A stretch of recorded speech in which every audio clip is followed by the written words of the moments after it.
mo ene enyumre ensam no edoso ne mom ne obeti ebi ene se interior minister akasa ena wo kire mu sese yi ede aposifo ye krado papa se nipa bonfo bi a wo mo ne na mfon so ebu nkofo bi faso ebi wo no mokra na wo se bra na me ne wo na san nkofo no nyina no wo mo ebetu wo mo sosa mampani abedi kire akasa abamane se wo mu a kokram etai eto wo mu fumu ankrofo etwetwe wo mu no wo munyai na enye ye do be ko chewu wo mo asoye na striker wo mo ekoye wo mo kire mo sese yi de wo mo asan atwasan wo mo ne aban betena na enkomo bi e wo se wo mo di no wo mo edi ketake ya wode besi tama ede ko empakadan ekwaso no ene asase ya eye dwuma Hadeshima ma ensomu ebika we ho a amanone ede ewo mo ebe apomuden edwadie ni nyina ena yaka bo madon hwere ba ko ye kenkan ede amal Great Commission TV show bomodi aso beko Facebook na wahwe yen YouTube so ye wo honomo eye Great Commission TV GH obetimi a like o comment so de fa honomo a enwumrei ye be kenkan bi ede amal share na foforo so enye bi enhwe aseda enkonfama enagad go same travel and tour wasi akwantu no de ba obetimi aboa papa aye hu krata ede amao hola Savior Helba Center jedroni binume na emwa entu yade no ase emfa emao Cement Vital and Victory Garlic mamida gomba wo munyina ka ho bi enwumrei wo mo ebo ye chidom na iyede ensemwe ebro ya yagepene ene wo ebeche ensemwe eyeme na nekria atweba atamene Omahine Kofi Asempa buchama na ehona fe nsem nchemu nyina yemfa emamo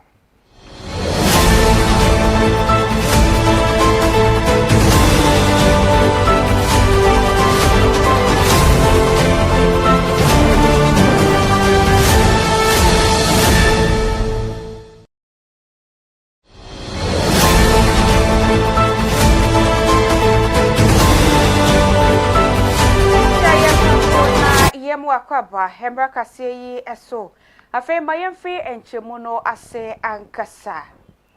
ene dwumadie ekoso oman Ghana emu ni nyina no eye National Cyber Security Awareness na chese ye bodehuro ede afa enipa bonfo bia wo mo etina befo afidie ntinta yi eso na wo mo ebu enkofo faso ene obeti sister ni o London abrochi memu mama no nioma enti bomodin a per 1000 Ghana bitum na nioma wo mo emfa mrew ebi wo no mo sokra na ye befrew no na afe yesi o uyi sike bi na mom no umomba money pin no ya block we enti bo number we na yembie emfa emmaw ni nyina na bayi si wo ba behwe na watu so sa enti ene wokopa dwumadie ho entoma wo kire mu se sese yi de wode UN4 ba beka bom na yetimi aka bom sade ye betu ase krakra de afi oman Ghana emu sade be ya enipa bia wo mafato wo nso se adwuma no na wo beye no wo nso behwehwe adwuma foforo na wo mo aye Mampani John Dramani Mahama anopei na wo dwumadie no ase yentie nsem sade wo sikano. This October, Ghana will take another historic step. Will ratify and sign the United Nations Convention on Cybercrime. This treaty equips us with new tools to investigate attacks, prosecute cyber criminals, and protect critical information infrastructure. Notably, Ghana has led efforts to include provisions against online child sexual exploitation and has emphasized the importance of applying international human rights law in cyberspace. Moreover, Ghana has also adopted the Paramount Process Code of Practice, which helps countries address the misuse of commercial cyber intrusion capabilities. As a result, we'll reinforce licensing systems, certify professionals, and approve cybersecurity products to ensure a secure and transparent environment. Distinguished ladies and gentlemen, all these efforts, programs, institutions, treaties will fail if our people are not informed and vigilant. The truth is simple and straightforward. Our citizens are our first line of defense. This Awareness Month is therefore about our people. It is about ensuring every Ghanaian, from the child at school to the trader in the market, from the banker in the city to the farmer in the village, is to ensure they understand the risks of the digital world and know how to stay safe. Through school-based curricula, community training, and public awareness campaigns like the beautiful drama you just watched, we are demystifying cybersecurity. We are demonstrating to our people that a simple click can have consequences, and that vigilance online is as important as vigilance. Bosumi ya yesimwe bosumi ya yidi esi wo se ye bebbo kokram ya etonufu ho lerubo na edam so ama mampani abedi akire Professor Nana Jane Opoku Ajiman ewremu ewo asoya wo mohwe ema ene emema emofra ena afi asetran mu yidie eso na abra wuremu hono no woni on ekokobo nkomo kakra na ne nkomo bomu on abra oduru hono no so afo a wo hwe asoye yeso eye Dr. Agnes na Momo Lati wode to mampani abedi akire nimu se na insentem ena video bi beto monten so se KNUST assistant headmaster ene abofra baako a na wote ne so ya ene de course wo video no de omanfo ye no mansen dada wotere se wo mane aposifo e ka bo ma ye de umetimi bia se be ya saa chichani e kodi saa nyamrasem no wo betimi akyere no wode to mampani abedi akire animo eno so ena mampani abedi akire gyan wo ye se na nsentem se wo behwe pa saa no manfo ye ne saa na wo de twetwe na wo senye enye kra jafi tifia se me da so se catch it early, treat it early, survive it. And only idea and that's so. So man for church microphone umunyaye na enye. On gender-based violence and then also child abuse. And because of the position of the ministry, we are able to collaborate with the police anytime such issues come up. Of recent is the report, Your Excellency, of the 13-year-old girl with the assistant head master. So even though GS through the school dismissed or suspended the head, we are collaborating with the police to effect the arrest of the man, the head, the perpetrator. The good thing is that because there is more awareness of what abuse is, everyone, one way or the other, is becoming each other's neighbor. And so in the name of good neighborliness, you see people watching over the neighbor's household to report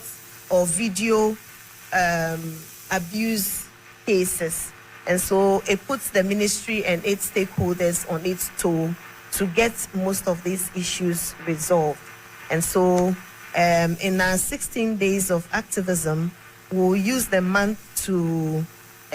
highlight some of these issues. So if the first step is dismissal, it's only a first step. So the whole process has happened. It's not good news. But it's also a question of power and a question of some of us not paying attention to the nature of the responsibilities given to us in any place of work. Maybe not only in the schools, the workplace. It just happening too often. And so public education is also very important. And holding people to account is also very important. On gender-based violence and then also child abuse. And because of the position of the ministry... Acting Chief Justice said about oh my Ghana Justice Paul Bafo Boni. Where their photo ako ede ama ajaji for any magistrate ewo oh my Ghana mu. Was say galam say or kwaye beti me afaso na ye to ase kura no ebi ejina wo mo eso.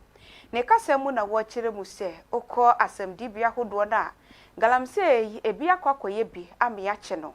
Enam so e ma ne nsem eda hodom na so no wobekọ no. Yosi ochina yebehia womuchi ochina wobehu ana womasan tu ahyeda wosia ne kokko asasa asam ibie di bosumi numu ne nsia eda so da hodom a kwabrane ne nam hodom yenya ni asam ikura ne yemfo obi nkonkotum said the beya nipa no so obi betena kire na wode atu ne hufo a won konkoye saade yi ebi enti wo tu wo mofo se wo mo hwe papa na eba ne galamse nsam a yede ba court no wo mo ni ne ntentem so je wasa so twe no yede ma no yemfa ma no said the beya foforo nso be hwe asua na wo mo enkonkoye galamse no ebi na aboa amagana mampeni ene ne mpanufo anamonto wo mo etu efa galamse no ho no etimi akonkan 2025 annual general meeting at the Association of Magistrates and Judges ase na orabafo boni ode ensamwe etudwa in relation to galamse, environmental degradation and drug abuse. As members of the judiciary, we are not policy makers, and we do not wield the enforcement powers of the executive. Yet our constitutional role is neither passive nor peripheral. We are the guardians of justice, custodians of the law, and interpreters of the nation's conscience. So our responsibilities in confronting these challenges include upholding the law. We must ensure that prosecutions related to illegal mining and drug trafficking and abuse are handled with seriousness, impartiality, and urgency. And I mean urgency. Where there is evidence, the law must be applied without fear or favor. No person, and I mean no person, regardless of their political affiliation or social status, should be immune from justice. Consistency in sentencing. There is a growing public perception that sentences for environmental crimes and drug offenses are either too lenient or inconsistently applied. We must work towards harmonizing sentencing practices. In relation to galamse, environmental degradation. Public Relations Officer at the National Council of Parents Teachers Association, Uraire Irene Sam. Wabama near ya watcher say wohwe kane PTA na yekono a na eboa ye papa na enso nei ye nya fra PTA pa na wofo no atwe ye kwenye sika je kro ya say ya eda awofo no wo mekeka kano a ena watcher say dabi say no ensonso ya bam fiti say National Council yi wo mo eba mu no say wo madada ne mam ama PTA da ne da nyina na wo mo kofitete no say ensakra ya bam aso mo kwa wo mo konya entete ye foforo ya wo ne betete wo mo mofra omunya enimudie foforo betimi aboa pa ama womma entete no nyina atimi akoso nto srese da ne da nyina se ye fra piti a eya awofo wommo ho so na womntimi nko sanse womkọ a information womkonya wo ho no eya na aboa pa e wommofra entete mu issues see a big guide nkwara no when they are with the on the net site and so moko control measures see a dig phone so ni ade na ma because in say the nara they will use the phone. Na mo no, I will say yen awofo no, your mom guidance. Yeah. This your education no, ashem. In our face so your mom mati assess sa kora no ebenye baby page na. E gina titi pa e de bank kora no, e wo fie. Okay. Inti de share meetings ni mu. Say e wo sa awofo bia e wo ne ba brabo mu. Ne ba physical life, emotional life, spiritual life, academic life. Because be no be o ne ba ko school kra. On see school go bio. Most of the parents cry any akra no subject cry wo ye. Oni ni class teacher. Oba no of fill form or sign or register. E ba no cry we program ben. No so class ben woni. At meetings no your mom who the need for them to be involved e won cry na bra issues. See a big guide in Korano when they are with the on the net. Site and so control measures say the good for me penifo bi no monko mo mani PTA obi wo no my friend a wonko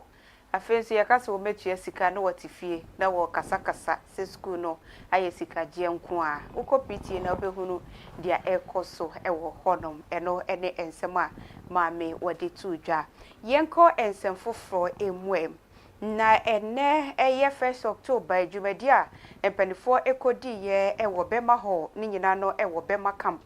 na chese wo mo ebo eye dehuro afadehye no mu bia wo monam koti kwan so na wo mo gisika efriga na adehye no mu bi honom empo ebi wo honom a onenam phone so na wakohia no wose o twamfoni sende me wonso wonni mu hwinti na watwa odema na wose a eni emfoni yi de mede ne namo mede kwoto abefo afidie ntentan so nti wantua meka de a eni obehunu na umfoni no eni nam baabi a eni se ekọ ususuro nti no na watam sikapudo na wode amano ebi won mo kura yase wo beka wose o meware afe ba ko mienu mo ne nam hono ma na no so wode shabu naked videos ne wo pictures ene nam emonten so eno ena mpanifo kire mu se ye ba betu ase na dwumadie yi ase interior minister Honorable Mohammed Muntaka Mubarak ekopie hono mo ebi ena wose afotuo nko ma Ghana fo nyina mu amode makoto laptop de akohyehyɛ demu chip amowo sese mo no ebro aduo wotwe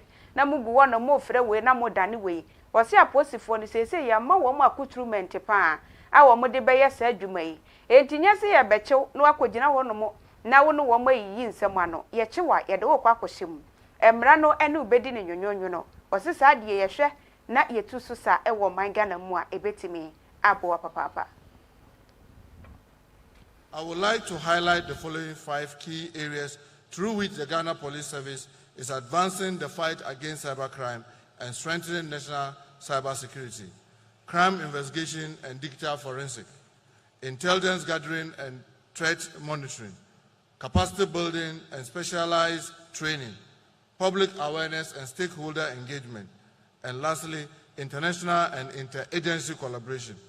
Your Excellency, it is gratifying to note that the Ghana Police Service, through its specialized cybercrime and digital forensic unit, is far advanced in investigating a wide range of cases, including mobile money fraud, online impersonation, sexual extortion, and financial cyber crimes. Notably, the modern digital forensic laboratory has been equipped to examine seized digital devices such as computers, mobile phones, and storage media to ensure that credible evidence is produced in court to secure justice for victims. Ladies and gentlemen, in this fast-evolving landscape, proactive intelligence gathering and threat monitoring are essential. To this end, the Ghana Police is employing cyber intelligence tools, opening source intelligence techniques, and international data sharing platform to identify, track, and neutralize threats before they escalate. This proactive approach has allowed the police to uncover criminal networks operating across borders and to better protect Ghana's digital ecosystem. The fight against cybercrime requires continuous investment in knowledge. The Ghana Police Service is actively training investigators, forensic experts, and prosecutors in modern digital investigative. I would like to highlight the following 5 key areas. Say wohwe keteke yi a wo mo ahyehye se ebetu Afritema na awura mu wo mpakadan a keteke yi ehya ase se eba betu ye kopem ehye bi besi ne afi na abro ikuma kwamu a keteke yi ehya ase se ehye adwuma ne due ya wo mo apa hontoma ya afa apasinyafo a ede wo mo etu kwan na nso so yewura ha amanebo a yete ne se keteke yi koka kwam de dwuma di na ebisi basa so afọ ya wo hwe akontusem so ewo mayimu ye runyamfo Joseph Bukari nekpe anu wo kire se wo hwe keteke yi a ebeboa pa ama akontusem aya ho hare so ebiemu nso so ebeboa papa ama wo mu a ede ne ma dodo tu kwan no ho be henha mo pa na wo se wo firi tema na wo kwa afienya 15 cedis afi wo firi afienya ekwa de domese ya 25 efiri tema etwam straight adeko edidome no eye 40 Ghana emefro print so bia wo kadi history mu empesa osesei ebetuma boa ama kontusem ayekama. Let me say that No. We at the Ministry of Transport and our agency, Ghana Railway Development Authority, are very happy that today we have seen our train on the tracks and ready to move. We are happy because it will help reduce some of the burdens on our people, that they have to use only the road to travel from Accra to Pakadam. Now they will have an alternative, that is to use the rail, and that will be quick, that will be fast, and that will be cheaper, and it will help us to remove the traffic or reduce traffic on our main road. You saw the congestion, and so we are happy that today the train is taking off, and we are only praying that it will continue to serve the people within this catchment area. So far we know we have only 2 DMUs now, and do you have plans as a ministry to add up going forward? Do you have plans? Definitely. The rail is the way to go. It is cheaper, it will be able to take larger volumes of cargo and passengers, and again it will help to reduce the cost of doing business because using the rail or the train is more cheaper than the main engine vehicles on our trunk route. So the ministry and government, for that matter, His Excellency the President, has a vision of actually expanding the rail infrastructure. We are looking at the Western Rail, we are looking at the Eastern Corridor, and we are looking at the Central. But for now, it is the Tema and Pakadam that we are operationalizing today, and plans are far advanced in getting some resources to finish up the Western Rail. You know, that is the area where we have a lot of mineral resources that needs to be conveyed in larger volumes and quantities. So we have plans to expand to the rail sector. Let me say that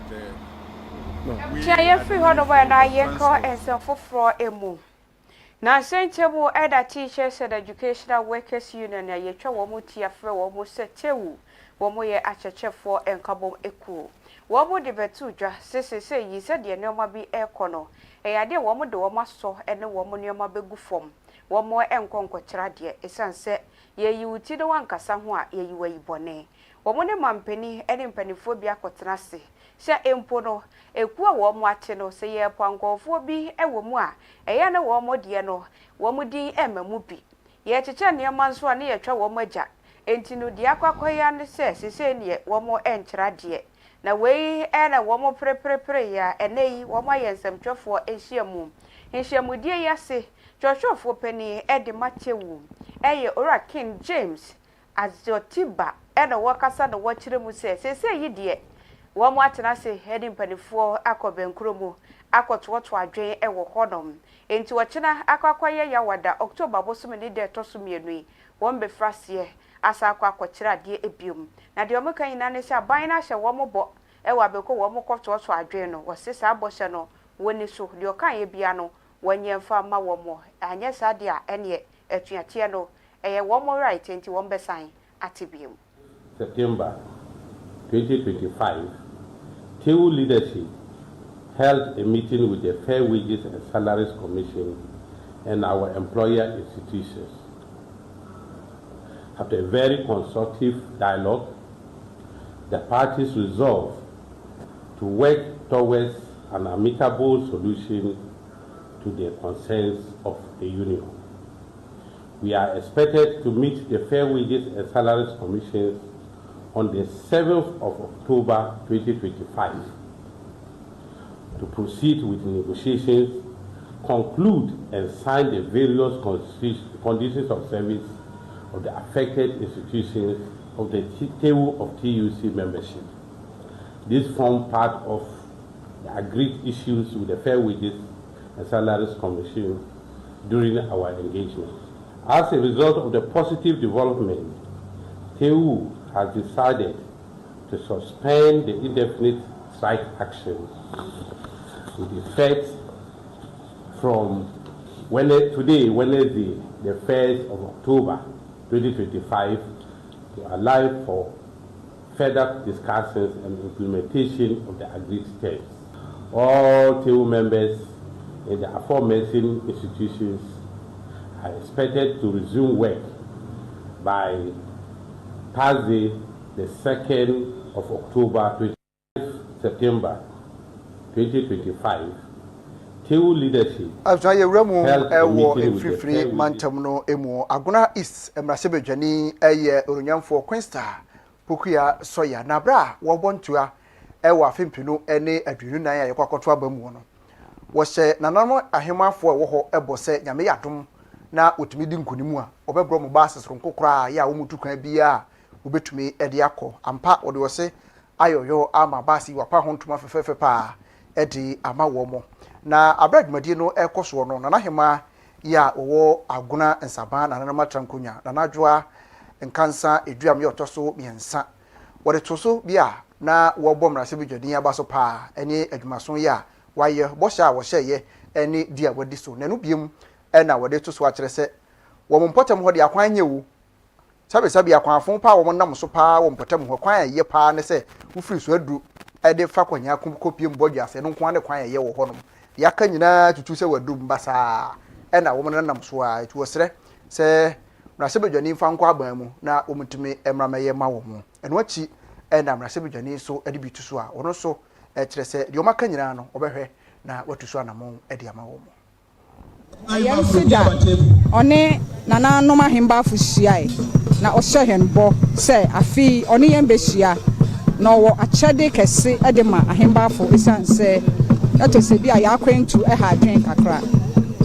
enti endei ya waha na eyesa achede na efa no eyeka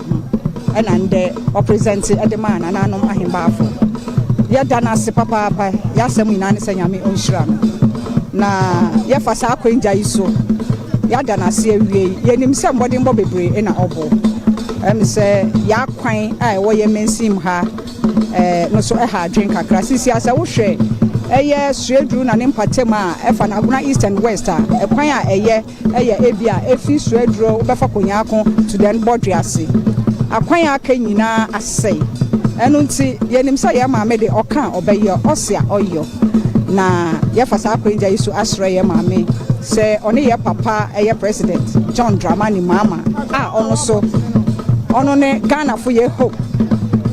yenim se ono ne bedin sawo so ni shama him and every year last year na wo bisa se wo pe bas na nyame adom mu nyina ma da horo ma mo mpaibo Anglican nyame ama aye possible timediaba my present bas na ma when they discuss 3 sensitive issues. First one about education. Within 8 months schools are dying bebre na dormitories for Agona East. Minister ne by my discuss we no so no ye move to Insusemno said they make an earlier on. So far so good. Government need to 50 boreholes. Mami poko as an MP make to 20 boreholes. Assembly no start why your first 10 wa site ma wo babe to. Roughly about 100 boreholes in your Aguna East. And he said the president ama security ako eastern region baby wo to galamsey no one to stop them no see some sense na ejingba. Wa 90 days stable na wo babe treat then the taps no be start and soon flow. Then thank God no the spare as boreholes everywhere. I'm still asking for more support, even if every home if you be bianca meda minyame but so far so good. And I have education so I miss yenya and we are lobbying for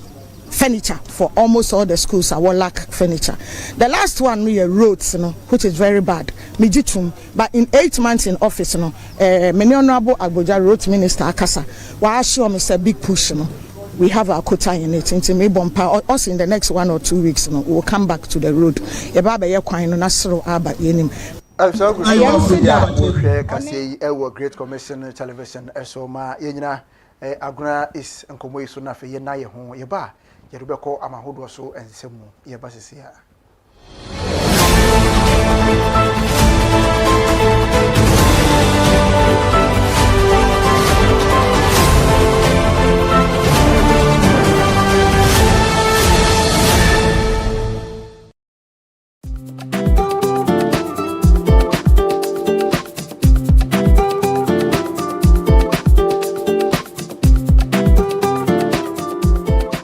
Abusia for ya mu bibia kwaba e de ba Pensan Company Limited so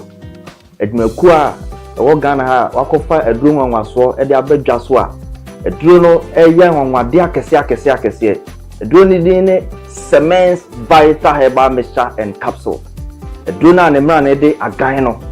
Udnam now ti again a edrei ena mebe kamfo de amagana ni bia na se bibi ni bia se obenya bie na won so anonom na etimi aboa no sa edro won so ayeka ho asemi Semens Vital Herbal Mixture ene ne capsules no eye edru aye adwuma wontini mu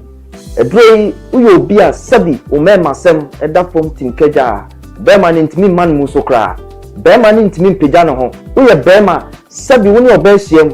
na sisia no wagye mu a nso edrei ye kamfo de amount edrei ye dra ebe boa ma wontini na timi asore gina so ebe mamoja de afusane wo bema no mu ama bema na timi asore gina so ye na watimi abo adwuma na ama o piafo obi bia sabi oni atenka so yo ba so ye bema wuhia edro Semens Vital Herbal Mixture and Capsules anemna ne de agan ne bi kona koto binom watenka ayira na te kokra kona koto edro ne bi nanom na bohu sabi edro no esi ye adwuma sifa afei wuye ne to nchen sabi obi wo hono ma tichikom o how pa kese pa so yo ba na wo konfitire na se wo menses na ma ebeyi a edro ebeboa eye Semens Vital Herbal Mixture kona koto edro ne binom be ma wo tichiko no bibia ye kama de amount afei so wote yaw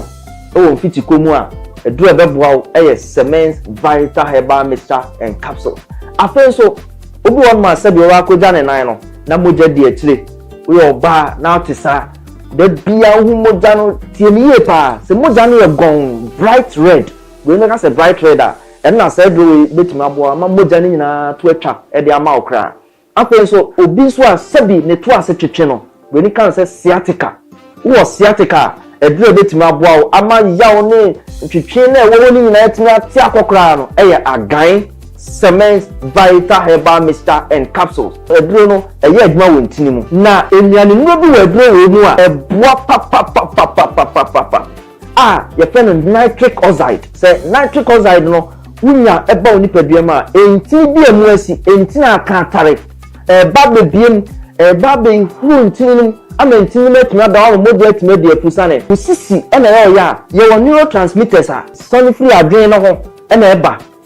eno na se obi te jawa na se okọ pains bi mu a na sa neurotransmitter no etimi aba beboa ama pain na se yaw no etimi akofom edrei ewo nyane no bi wo mu a etimi release neurotransmitter ye fe no endorphin na sa endorphin ne pa se usisi ena yaw jaw na wote no ewo usisi mu no edrei eba be stop ni nyina yisu dopamine na be yi yaw ni nyina firi ho ko e de amount enti so sisi yo ya edre wo so nom eya agan Semens Vital Herbal Mixture and Capsules edre age award yenim de ye ka ho asem no 2022 best waist pain product of the year 2023 edre age award efasisi ya de ho 2024 ye sa hwani mu sa afie di anyum nyina so ye be sa age award no wo ye bema na wo pese unyina so no gina so peme wabla obenu maduro no sima kakra bi ati a frɛ number no a egu screen ase no o frɛ number na ye be no be kasa kama ni ato se do be sia no maduro no na emi na atumi aboa ama bibia ye kama ma o afa so ba bia be nya bia to no ye di egu screen so na mom tie ni ye pa se wo kuma se ene ne pattern wo store wo person to be ton a ba bia e di kan PFA pharmacy New Road Junction wana PFA pharmacy o stock kese a obenya brand atu honum akwakoton afi Colinac ewo Ashtown oni Dani Herbal omunyina wa Ashtown ko ho Fredimens eso okeo ono so be ma obi ato afi so Sambora ewo Cadetia Gate 3 no opposite pe edron edra ba beboa eyi sa ho hawo nyina afi wa kwa ma o enti pe bi akiri kwan to agan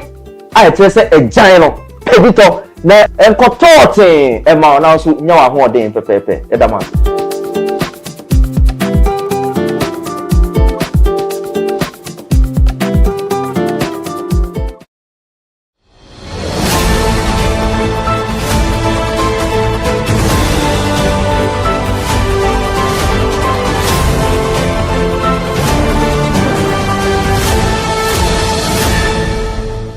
so na yemu akwaba emraka se yi eso yenko amahodo so ensem emu DR Congo ehonomo na yeko na enkra efi honomo eba eye womo mampeni dada mampeni Joseph Kabila eno na womo chiremo sese yi edie ene womo akọ eye asesena ewo court na womo kodu honomo no womo ebo ni kwadu womo de bo na enyina ne se womo hunu ne se nipa bonefo bi ate esi oman no emu Eram so ma womo ekunkum kofo ewo honom enti epo bosumi emu ewo 2025 ena mampeni dada Joseph ka so betimi aboa womo nanka empo santokwe womo etimi aso ano na wei ena ekokoba yese mampeni ewo tesu sesie yi ekiremu se opani betimi ene sa nipa bonfo ya kwakotena se akasa ede afa sansam yi ehodia na enye wo timi egina ni tumi so kase papa yi wonimu womo kura na akwhye kukuo mu womo eye saadie se de beya wono na wote so no oman no ebehu ne se wonye na dwuma yie na empono afi bi bebe ye beto abakura no na fe yato etia no enti no na ewo se wotwe no ede ne koko gina court na ye koko gina court yi afi de obi nso bae wosio mampani dada Joseph Kabila kura no na wotomo na wosia ne agise wanko no woso kopemmoa eni obehura no awo ti konsa no wode wawura ne dem wotomo na eni nneoma hudo bi a wo mo kiremu se ni nyina no woyeye afedi obi kura si wo no wokum nipa mampani akeka ni nyina bom ede akokopie mu court de wo mo kiremu wo mo fra asem no se enka mampani dada Joseph Kabila wo mra na ye mu se nanum nsam se ensam ye nokore anase enye nokore no besi ne wo mo enya hunu baabi a mampani wo wantimi amegina daka mu enyi ne ho ano enti no na kyese wo mu kiremu a wo ka ho ampane ampa wo gitum se saade no wo ye enti no na ene ne ya me ne wo ekase wo mo eboa ne kumfo se ba bibia wo mbehunu ne bia na kyese yansen na ene ye bebo ne tuo na yekuno efri eye dia Congo ehonom eno ene amanebo a efri honom ene eba yenso ye di bi asmo Paramount News so absaye ko anigede ensem emu wapao jumadie ho entoma ye Black Star International Film Festival we eye de etoso edu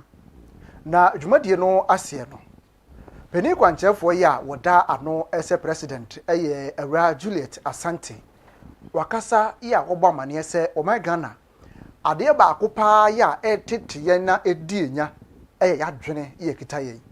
abre nyina ye bodawuro esekire eka no people se ye pensakraye ye pese enema koyie edemaye ewo ye mayimu nanso so ade ba ko ye ntumi enye ne se yadwene ye besakra no se ye pensakraye ewo ye mpotemo ya brabom ene empo omanya ye womu no esese ye sakra yadwene ewo niema bi a ye ehusan se obi ko nanimu no na obi nso etwene san eba ne se yi a entumi mmoa ema de ye pe no yensa entumi enka wose Black Star International Film Festival no dwumadi a abeboa pa ama wohwe kwan ye o mafa so a wo de adane enema ani aboa atwen distributors ahodo de aba omanyimu afi wo mu a investors ahodo mo de sika hye dwuma mu wo nyina ba pono so afi omanfo a ahoho a wo mo so pe investment ahodo aye no wo nyina ba pono so abeboa na de ba ko a esi wo mani so pa ene se wo metumi aka ne ma bomu a ama anche bia wo mehya ase se wo mo de Ghana sini ebekọ Abidjan akurunim na wo makoyi ewo ho no me base ye premier Ghana movies a ye betumi akọ premier bi ewo Cote d'Ivoire etumi aboa pa amo my Ghana so ye movie industry no etumi akọ akiri pa wo se afi de yi etiri a wo mo de atoso ene se the relevance of film in our society eno ene atifia se mo de atoso a wo hwe se niema nyina betumi akọ yi niema ahodo ebeboa ama my Ghana yetumi akọ yanim ewo entertainment mu no atumi agyina naso pa ahwebe gyina ensemi so na kase de besom na nwumre yi yede ne nyina de asi aseda enkonfama Eden Hills Residential Services eba na sa dansi ensa asemo nsense wone nyina da eda na bamu a obeboa wo ama akoyie ediama wo enagad eya pause nwumre yi wansanka bi beboa papa ayi edumka na fe ya pause so ameso ada ho kama go sem travel and talk ho bie ya wo boa pa eba na we kontu sensem a passport ho nsem ne nyina da wo boa ama akoyie kama ede amount Center for Apostolic ministerial apprenticeship ka ho bie ye omoboa se bia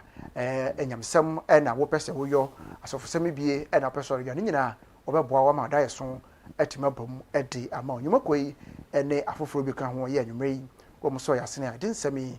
ebesom wakenkanfo a wohwe ye anwumre yi me omahene